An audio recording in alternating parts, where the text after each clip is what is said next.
writing this letter is when shit really hit the fan. I'd rather keep it real with ya.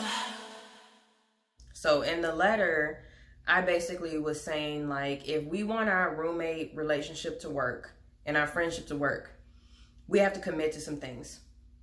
One was about cleanliness. She didn't clean anything in the apartment. And we had committed to, when we moved in, that we were going to divide up the clean things. So like, I would clean on these days, you clean on these days, but she never did her part. So I was like, one of those things, you have to commit to that. Another thing that I talked about, and I know I should have said it a different way, but I was trying to say stop emotionally manipulating me whenever I ask something of you by telling me how sad you are. But instead I kind of said it like, you know, stop telling me when you're sad or something like that. And it came, and I can recognize that it came off wrong. That was the only thing that I would say in the letter that I feel like I wrote that kind of wrong. But it was just a lot of stuff about boundaries and like, this is what I need you to do as my roommate. And then here's what I need you to do as my friend. And I just really needed us to have boundaries. And if she wasn't going to listen to me say that we needed those boundaries, then I needed to write it in this letter and then just hand it to her. So I was really afraid of the confrontation, because every time we had a confrontation, it was going to be, I'm so sad. Why are you being mean to me by not giving me what I want? You know, I'm sad. Didn't you hear me crying last night? Like, I'm sad, you know? And I'm like, I get that you're sad, but I also need you to respect my boundaries. And as the more emotionally mature me knew at this point, I understand now, like, if she's sad, and I knew she was going to a therapist because she was seeing the same therapist as me, but of course the therapist couldn't tell me what they were talking about. But my thing was like, if you're sad all the time or you're depressed, you need to see a therapist. You need to work on things to make yourself happier, whether that's going to be, you know, getting on some medication or like changing some lifestyle things or like doing some things to make you happy or reaching out to your support system, like whatever. Like, you know, you need to do something about it other than just anytime you're upset with me or I ask you to do something, tell me about how sad you are. It was very frustrating for me because I couldn't really say, no, you're not sad. I couldn't really say, you know, you're not really sad, you're just lying. I mean, I'm sure she was sad. I'm sure she was going through a lot of things emotionally. People who, you know, go through the type of traumas that she go through and then do the things that she do, that's coming from a place of hurt. That's coming from a place of pain. And I understand that. But also, I should not be the person who has the key to your emotional state all the time. I should not be the person who is solely responsible for making you happy, because that's a lot to put on one person. And I even recognize that I did that sometimes, you know, like I put a lot of shit on my friends when I was going through it, that I had to realize it's not their responsibility to be my therapist. Like, my therapist is my therapist and my friends is my friends. And even though like I kind of like flood my friends with like all of my emotions and all the things that I'm feeling and when I'm stressed out, at the same time, it's not their job to give me like a professional's opinion of what I should do. And so there was sometimes when I would go to our mutual friends and talk to her. And then there was sometimes, I think at one point my mutual friend was like, hey, you know, I'm kind of in the middle. I don't really want to be in the middle. And I was like, you're right, I probably shouldn't put you in the middle. So I kind of took them out of the middle. I stopped telling them stuff because they were a mutual friend of ours, but then she also put them in the middle. And I remember one time, I think our mutual friend came over to see me, and then she was like telling them while we were there, all three of us were in the room, and she was telling them about the problems that she had with me or the things that I was doing. And my mutual friend was just kind of sitting there like they didn't know what to do because they were caught in the middle of it. And I didn't know what to do either, because I was like, yeah, it does seem to suck that you have to choose. Because at the time I was like, well, obviously you see that she's acting crazy. And then the friend was like, you see that she's being extra and acting crazy. Like, we both was like coming at each other from that angle and kind of like both being like, we're right. And that our mutual friends should think that we're right. Retrospectively, it wasn't the mutual friend's job to decide if we were right or not. I even triangulated my damn therapist. I was like, can you be talking to her? And she still ain't got her shit together. And they be like, I can't even confirm that I see her. What are you doing? It was a huge, and you can tell how toxic it was because there was so much triangulation happening of everybody being pulled into the struggles that were between the two of us. So the letter really was trying to like set in these boundaries and saying, if you cannot commit to respecting these boundaries, then it's probably best that we don't live together. And I threw that out there like, hey, I didn't say we don't be friends. I said it's best that we don't live together. And so I left a note on her bed. I got home before her. I left a note on her bed. I was just sitting on my bed and I had my earphones in because I was like, when she comes in, I'm not going to talk to her. Because my therapist is like, she's going to want to talk about this letter. When she comes in, I'm not going to talk to her. I'm just going to be like listening to my music. I'm going to be doing my homework. I'm just going to let her mellow, let her sit with what she's sitting. So I'm doing my homework with my music. She comes in, she picks up the letter, she reads it. I swear, the next thing that happened felt like it went on for like 30 minutes to an hour. But she reads this letter and then she walks over to my bed, which is not far at all. And she just starts screaming like at the top of her lungs. Now mind you, this is a very small girl with a very soft voice. She starts screaming at the top of her lungs at me, just like yelling. And I just turn the music up in my earphones and I don't look at her. I'm just like this and I'm doing my work and I'm like reading and whatever it is I had to do at that time. And she is just yelling and she's getting louder and louder. And I just turn my music up even more and I'm like, I'm not going to engage. And she screams at me for I don't know how long she screamed at me before she finally got done screaming at me. And then I think she walked away for a second, a minute, and then she comes back and she screams even more. And I'm just like, just don't engage. Because my therapist was like, you said everything you need to say in the letter. Don't say anything else to her. Don't explain anything. Don't give her a chance to kind of manipulate you out of what you said. Like you said what you said. And I'm like, I wrote what I wrote. I said what I said. And then she finally storms out of the apartment. And I was like, whew, that was a lot. Like, now, some of y'all, I know some of y'all, and some of y'all I don't know personally, but if you ever had somebody get this close to your face and scream at you at the top of their lungs, and you know that you can't throw hands because they little and you not little, and you know that you got to be the bigger person in the situation because you literally are the bigger person in the situation, it is a lot. It is a lot on me to have someone scream at me like that and me not scream back or throw hands. Because I was the type of person, like, if people was talking shit to me, I'd be like, hey, is we fighting? What's up? Because we can step outside right now. We can do this. And I knew that if I had to fight her, I'd fold her little ass. But I knew I couldn't fold her because she was so small and innocent looking. You know, I'm a big black girl. She a little white girl. You think I'm gonna get away with that shit? Hell fuck no. It don't matter where we at. You know, it don't matter that we in my city. Like, my ass would be going to jail real quick and I would be kicked out of school.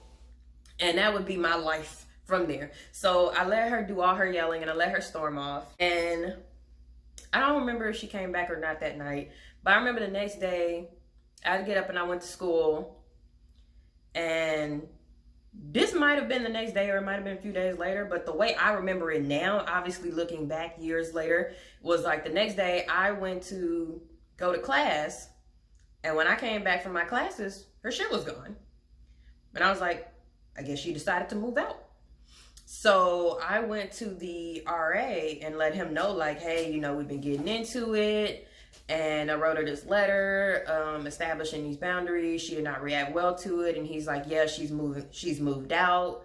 I helped her move out while you were gone. She's going to stay somewhere else. I was like, okay, if that's what she wants to do, that's perfectly fine. And I did not reach out to her. I did not go after her because I felt like, you know, we just had this huge argument and we didn't have an argument. You had an argument. I was listening to music.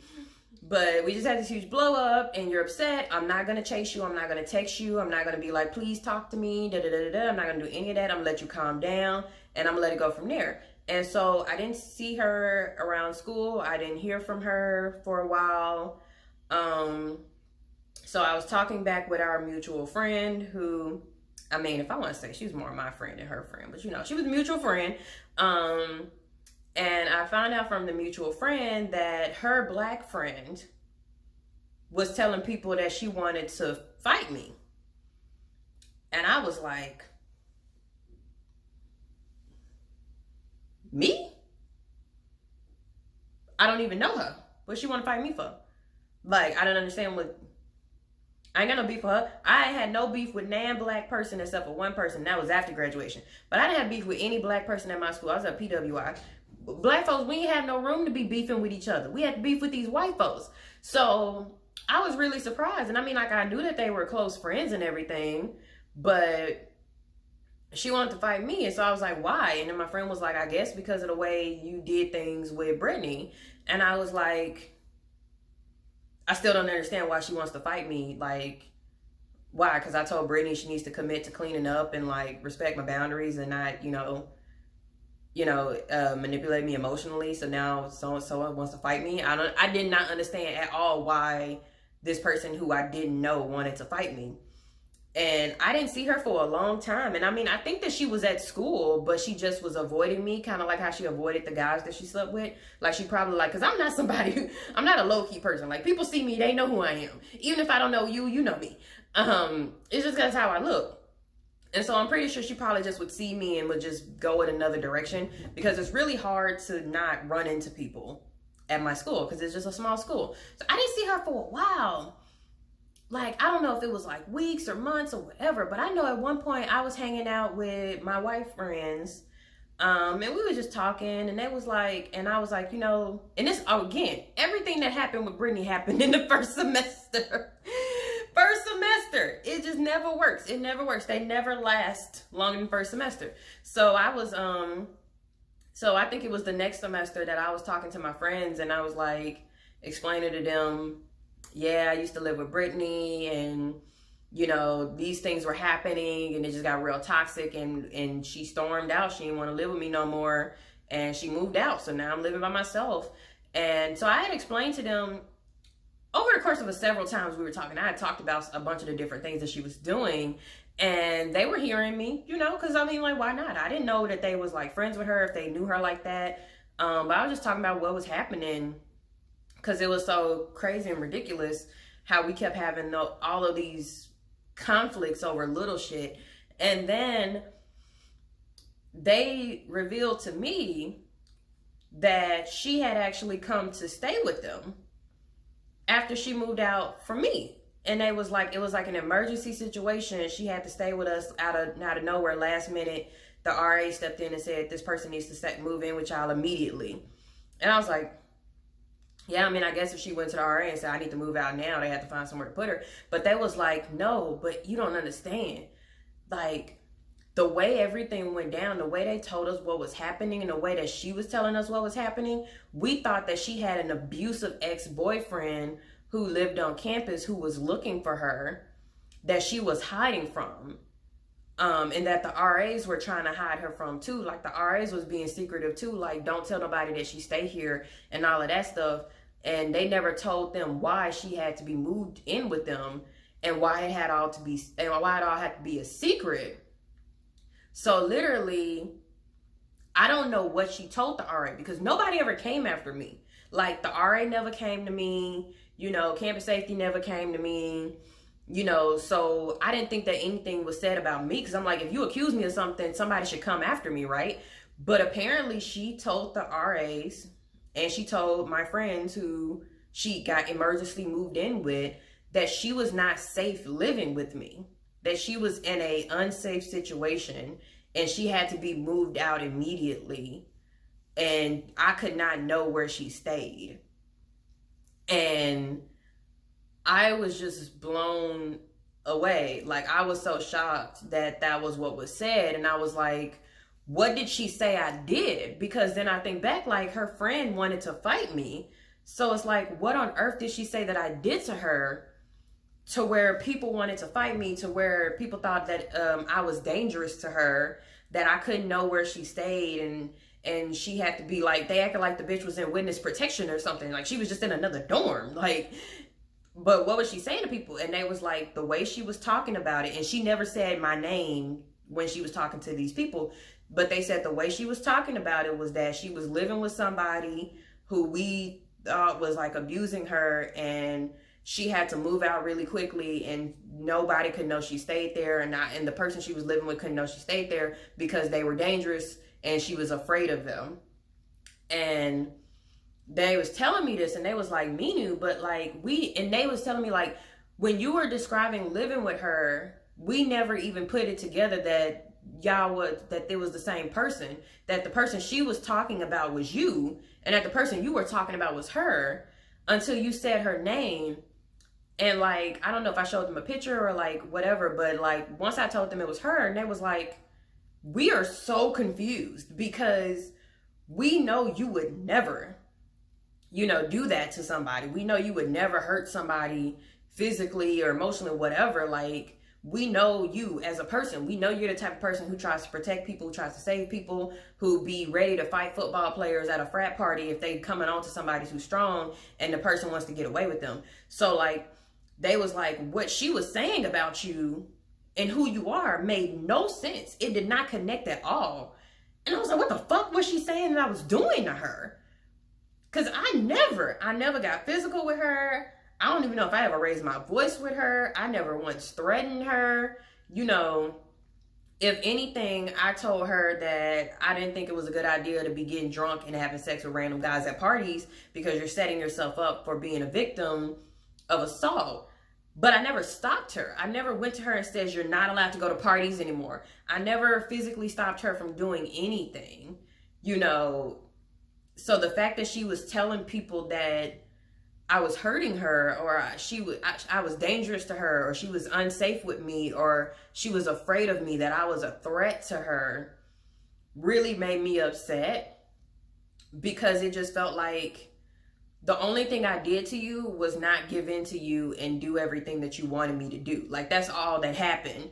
Like, there was nothing violent that went down. Like, if anybody got aggressive, it was you. You're the one who got in my face and was screaming at me. But I didn't do anything to you.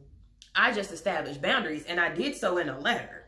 You know what I mean? So like, and I admitted to people like, hey, some things I could have worded differently in this letter that I understand might have came off as offensive to her. And I understand that, but I can't take the letter back. The letter was written and it was delivered and it was done. I couldn't take it back, but we never spoke after that. And I don't know fully to this day. I do not know what she said to people. All I know from people is what people said, is what I said to people about her, and then they came back and said, well, we think that you might have been, being extra when it came to the hair in the sink or whatever. But other than that, it was really just me trying to protect her. It was me trying to help her. When she was struggling mentally, I wanted her to go to therapy. When she was doing the job, I was supporting her. When the job wasn't helpful for her, I told her that, you shouldn't do something that makes you unhappy or that hurts you or that triggers your traumas. I tried to be the voice of reason for her.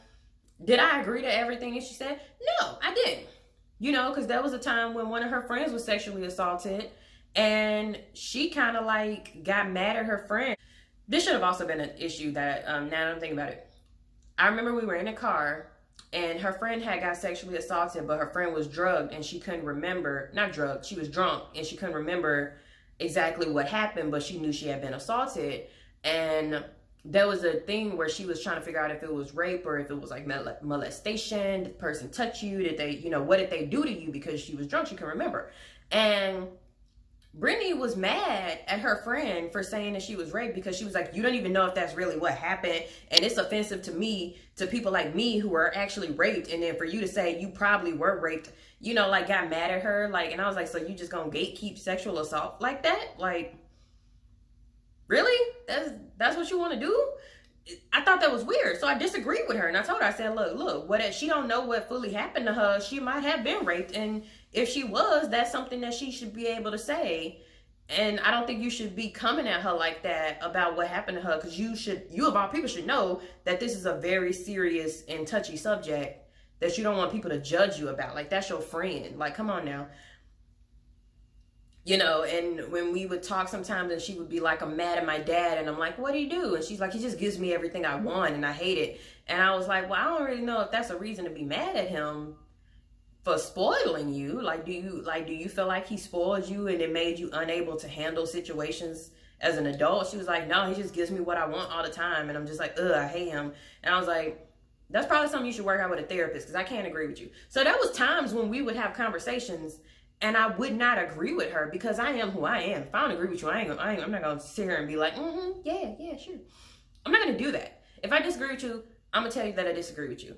You know, if I think you're doing the wrong thing, I'm gonna let you know. But I can't stop you from doing anything, because at the end of the day, you're grown. So there was never anything that I had done to her that she may have felt that I was controlling, maybe, because I said, you know, I don't like that you are getting drunk and going to these random places with guys and doing stuff. I feel like it sets you up for failure, you know, and there's so much sexual assault on campus and I want you to be safe.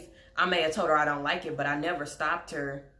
There was some times when she was really, really messed up and she barely knew what was going on. I was like, you need to go home. And she wanted to go with she wanted to go find a guy to sleep with. And I was like, no, you need to go home. You're really drunk. And then, you know, she got mad and she ran off and I ain't find her.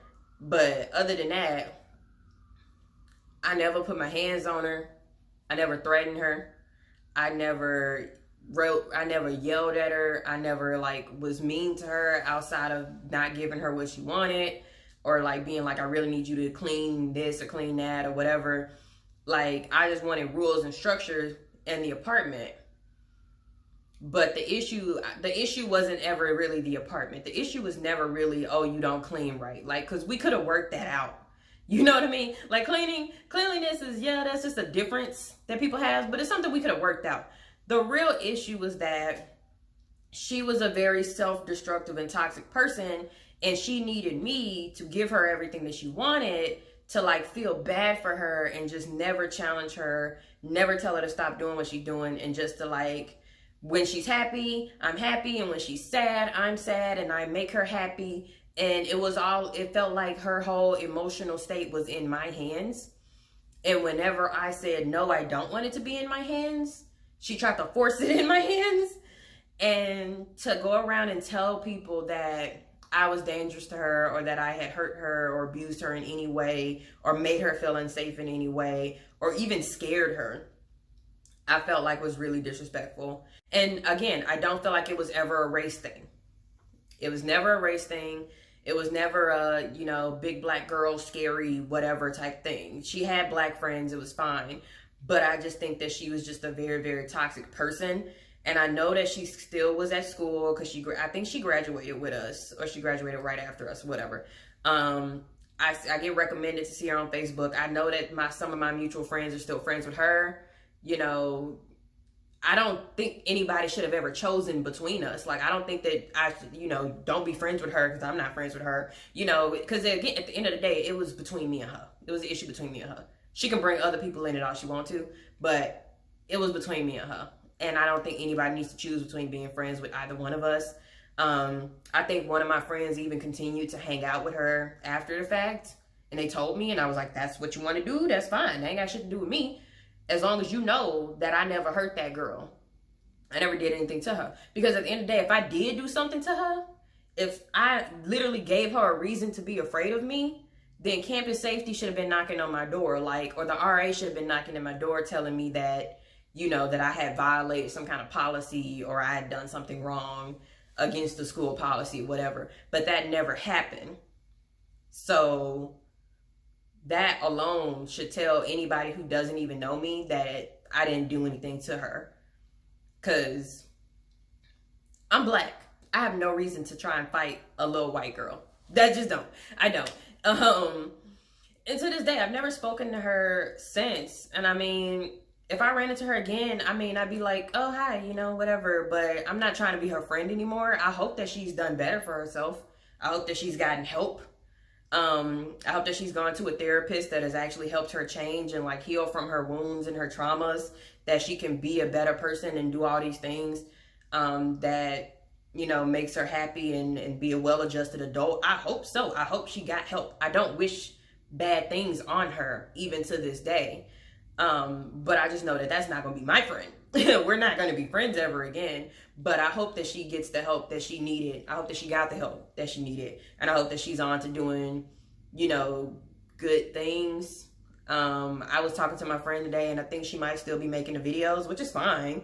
I do think it's a little weird when people are specifically looking for videos of like, she just looks so young. She looks really young because she's like short and has a soft voice and a youthful face. I think it's a little weird that people would seek out her videos specifically, but I'm pro sex work. I don't care. I hope she's happy with what she's doing and making a lot of money and living her best life. Honestly, I don't have any ill will. I don't have any ill will towards most of the people that I've had beef with in the past. Because I'm a better person. I am. You know, I don't really wish bad things on people like that. But I hope she's learned from the past mistakes and that she's being a healthier, happier person and she's doing things that makes her happy. But I'm probably never going to talk to her again. We might cross paths. I'm not going to fight her, but I don't know. It was just a really, really weird thing to happen to me, but I'm not surprised at all that this happened to me. This is exactly the type of shit that would happen to me because I'm bad at choosing friends. But I wish her the best. You know, I wish everybody the best, honestly. And I wish you guys the best too. You know, I hope you guys enjoy the rest of your weekend. I hope you guys are taking care of yourself, drinking your water, going to therapy.